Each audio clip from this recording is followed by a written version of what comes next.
Hello, I'm David Hughes.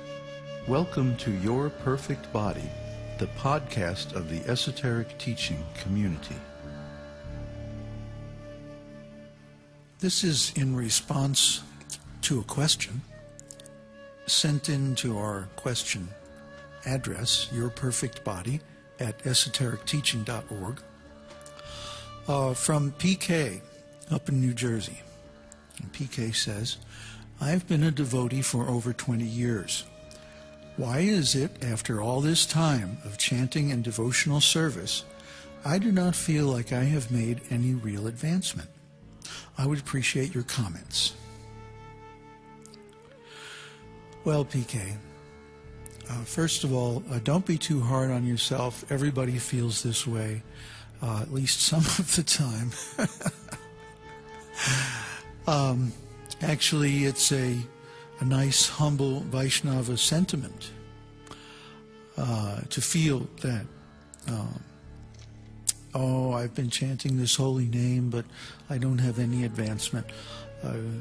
Chaitanya Mahaprabhu wrote in his Shikshastika, the 8 verses that are the only written instructions that we have from him.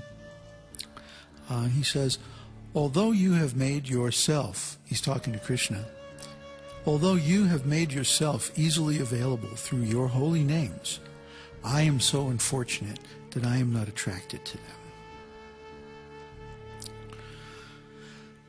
So, yeah, we all feel like that once in a while. Spiritual life is a lifetime commitment, a lifetime process. Several lifetimes process. You can't do it all in one lifetime unless you are very close to the end and you get some serious mercy. So be patient. Don't give up. That's the important thing. But when we feel like this, it could be that there's something to it. It could be that there is a problem, or there is something wrong. And certainly we should examine ourselves regularly to assure ourselves that when we feel like we're not making any advancement, that it really is due to humility. If we try to compare ourselves with others, that's one thing that can lead to self-doubt and feeling that, I'm no good, or I haven't made any advancement. And there's all kinds of pieces to that complex emotion. First of all, there are 10 offenses to the holy name. There are offenses to Krishna, to the deity, to devotees, to the guru, the demigods, and other living entities that can slow us down in the process of devotional service. And until these offenses are overcome, we may feel like we're stuck or that we're not making any advancement. That's one possible cause.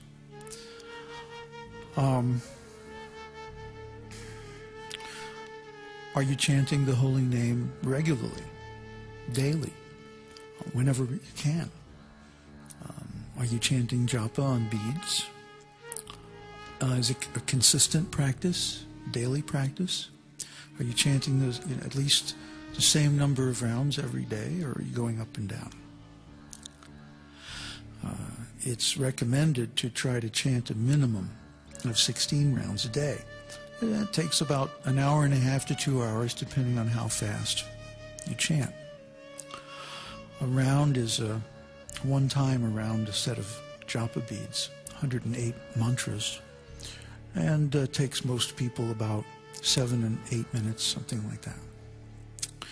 So one should chant with good concentration, because the root of all offenses to the holy name is distraction, not being fully concentrated on the holy name, but allowing other thoughts, other sense impressions, other activities to interfere with our chanting. And that is always a prelude to other offenses. So if we can correct that one offense, then everything will adjust itself. The holy name will manifest to us. So how do we chant the holy name offenselessly? Well, in the Harinam Chintamani, written by Bhaktivinoda Thakur, I was fortunate enough to be able to edit that, a translation of that by Sarvabhavana Prabhu while I was in India. He says that the best way to attain offenseless chanting, in fact the only way, really, practical way for most of us, is to chant constantly. And Lord Chaitanya also says that in his Shikshastaka, Kirtaniya Sada Hari. In fact, it's the concluding words. Kirtaniya Sada Hari. Always chant the holy name of Hari, the Lord. So that is one area that you should take a good look at. Are you chanting regularly? What's the quality? What's the concentration? What's the amount? Are you getting distracted? Are you, are you in an argument with any other devotees? Are you in a condition of striving?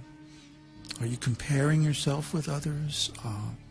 Have you actually done something like hit or cheat or lied about or gossiped about another devotee? Well, if so, you need to correct that offense before its effect is going to be neutralized. The holy name is absolute and omnipotent, just like Krishna. So as soon as a person chants the holy name, even in jest, their graduation from material conditioned consciousness is assured. However, it may be delayed for some time. Why? Because there are offenses. So if you're finding things are going slow, you seem to be stuck, check yourself for offenses. Okay? And also be patient. It's not going to happen in a year or two. This lady is writing 20 years. Well, yeah, in 20 years you should be somewhere. Yeah. So the next area to look at is your relationship with your guru.